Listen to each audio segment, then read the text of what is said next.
De volta com Revista Brasil TVT, aqui na TVT e também na Rádio Brasil Atual. A expectativa era grande. O governo do presidente Lula, o setor produtivo do país, trabalhadores, movimentos sociais e populares vêm cobrando a redução da taxa básica de juros. Nessa semana, pela 7ª vez seguida, a 4ª no atual governo, o Comitê de Política Monetária do Banco Central manteve em 13,75% ao ano a taxa básica de juros, a Selic. Ao comentar a decisão do Banco Central, capitaneada por Roberto Campos Neto, o presidente Lula afirmou, abre aspas, é irracional taxa de juros a 13,75% ao ano, com inflação de 5%.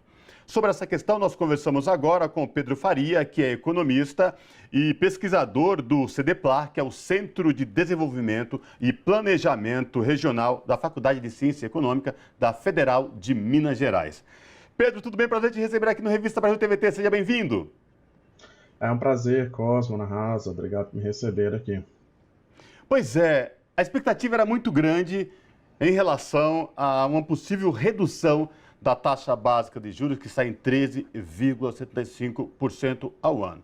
Das taxas mais altas do mundo quando a gente fala de juro real. E aí era do setor produtivo, empresário, político, sindicalista, movimentos populares. O que falta mais acontecer, Pedro, para que Campos Neto, de fato, comece a reduzir aí essa taxa de juros tão altas aqui no Brasil? Olha, essa pergunta realmente eu não tenho resposta, e a resposta que talvez eu pudesse dar aqui, não sei se meu advogado ia deixar, mas qual que é? Vamos tentar entender qual que é o argumento que está lá no comunicado do Copom. Vai sair a ata, a gente ainda não viu, mas lá no comunicado, né, assim, ao longo das últimas reuniões, o que a gente tem visto é justamente vão caindo os argumentos que o presidente do Banco Central e os diretores foram elencando para manter a taxa de juros real mais alta do mundo, né? E agora não sobrou basicamente nada, porque na última reunião o argumento eram as expectativas desancoradas. O que isso quer dizer? Isso quer dizer que quando o Banco Central apura as expectativas de inflação, basicamente com agentes do mercado financeiro, então, que é um problema em si, também podemos entrar nisso depois, essas expectativas estavam descoladas. Mas as expectativas para o ano que vem, para esse ano a meta de inflação já vai ser estourada. Isso está mais ou menos, todo mundo estava certo com isso. Para o ano que vem elas já estão em 3,4%, que está dentro da meta. E o presidente do Banco Central continua alegando que as expectativas estão desancoradas, porque ele quer chegar no centro da meta, que é de 3 para o ano que vem, né? Mas isso tem vindo a um custo completamente desproporcional ao ganho que se tem de reduzir uma inflação do ano que vem de 3,4% para 3%, né? E como você disse, Cosmo, vários setores, inclusive o setor financeiro, que tinha sido um grande apoiador do Campos Neto, já está verbalizando o descontentamento aí com a reunião, né? Que não deu nenhuma indicação de que na próxima reunião vai ter um corte de taxa de juros, né? E aí, diante disso, diante dessa manutenção dessa taxa de juros a esse nível altíssimo, a gente pode avaliar que Campos Neto está tendo uma posição política e não só técnica quanto a essa decisão dessa manutenção dessa taxa? E me parece um pouco também que ele já está fazendo isso quase que isoladamente, porque agronegócio, varejistas, outras áreas já se posicionaram pedindo a regressão desses juros. É isso mesmo? É nesse caminho que a gente pode avaliar? Então, Ana Rosa, assim, entre os economistas tem muita discordância teórica, né? Então, assim, quase sempre tem um argumento técnico ali para justificar. A questão é que mesmo na leitura que fundamenta a posição do Banco Central, do Campos Neto, nós não estamos encontrando mais esse amparo técnico, né?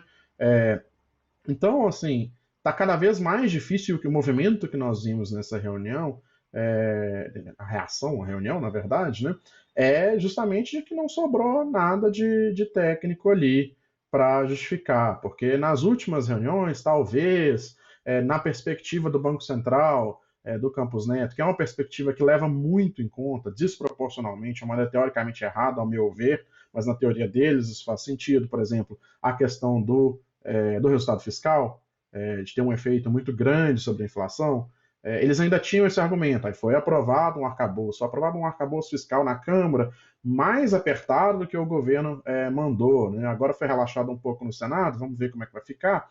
Mas, de qualquer forma, a equipe econômica do ministro Fernando Haddad atendeu a demanda, que, devemos dizer, é uma ingerência política do Banco Central sobre a política econômica do governo, ficar dando pitaco assim, sobre política fiscal, mas foi atendido, foi negociado. O próprio presidente do Banco Central disse que estava feliz com o que viu e agora continua na posição que ele está já desde o ano passado, né? Sem fundamento. Então, assim, o que existia de técnica que poderia justificar, mesmo na visão daqueles que compartilham da teoria econômica do presidente do Banco Central, já não se sustenta mais, né?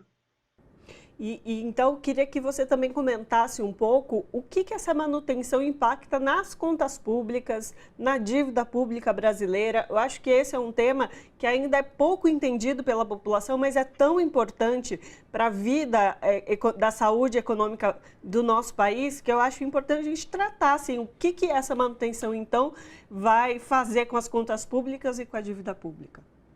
Bom, o vice-presidente Geraldo Alckmin fez uma fala que saiu na imprensa hoje de manhã, bastante acertada, lembrando que, segundo estimativas do próprio Banco Central, cada ponto percentual de taxa de juros que é mantido por um ano, ele implica um gasto adicional do governo com o pagamento de juros da dívida pública na faixa de 40 bilhões de reais. O vice-presidente falou 38 bilhões, as estimativas giram em torno desse número, né? Então, ao manter uma taxa de juros desnecessariamente alta, o Banco Central está piorando a situação da dívida pública brasileira.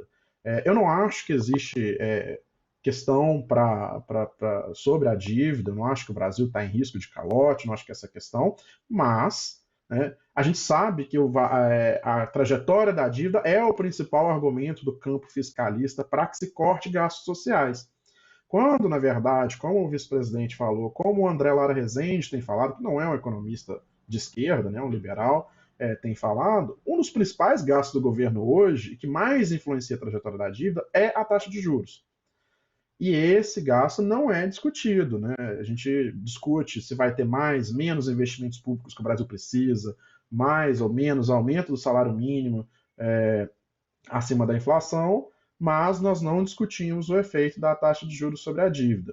E tem um efeito secundário, né? Além de impactar diretamente, porque a taxa de juros Selic, definida pelo Banco Central, ela remunera diretamente uma boa parte dos títulos da dívida pública, ela informa a remuneração dos demais, mas ela também deprime a atividade econômica. E a dívida a gente mede em relação ao PIB, né? A gente ouve no noticiário a relação dívida-PIB.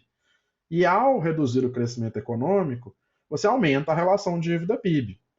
Então, o Campos Neto, ao manter uma taxa de juros excessiva, ele contribui para piorar a situação da dívida brasileira no numerador e no denominador, né? No crescimento e na dívida.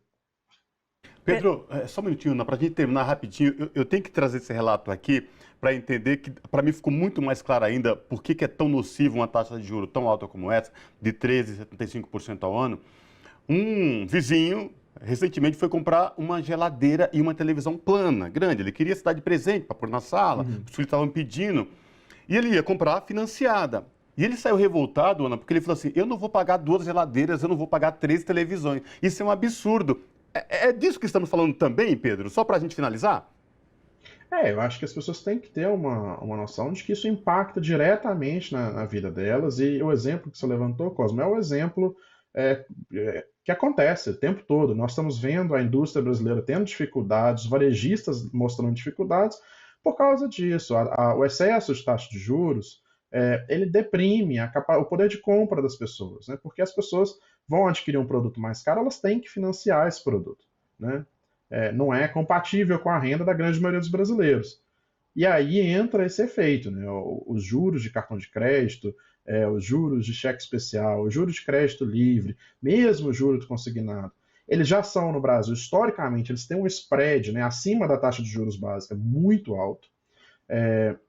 E, para piorar, né, a taxa de juros básica ela entra ali, que ela é a base, o banco ainda põe o spread dele e tudo vai para cima, né? Então fica muito complicado adquirir uma TV, adquirir um carro, fazer uma hipoteca de uma casa, né? Só quem tem acesso a crédito subsidiado que consegue escapar, e mesmo assim, né? Nós vimos que ao longo dos governos Bolsonaro e Temer, o BNDES, por exemplo, foi proibido de dar o apoio que a indústria brasileira merece, que o varejo brasileiro merece, né? Quer dizer, os impactos negativos são muitos, tanto no poder público, quanto também na nossa vida privada cotidiana de cidadão e cidadã de cada dia, né? Conversamos com o Pedro Faria, que é economista e pesquisador do CEDEPLAR, que é o Centro de Desenvolvimento e Planejamento Regional da Faculdade de Ciências Econômicas da UFMG, que é a Universidade Federal de Minas Gerais. Pedro, muitíssimo obrigado pelas elucidações e comentar o exemplo. Isso, de fato, é que faz a diferença para a nossa audiência e para a gente aqui também, para compreender cada vez mais esses meandros da economia brasileira. Eu que agradeço. É sempre um prazer estar aqui explicando questões de economias para a população, né? Abraço. Abraço.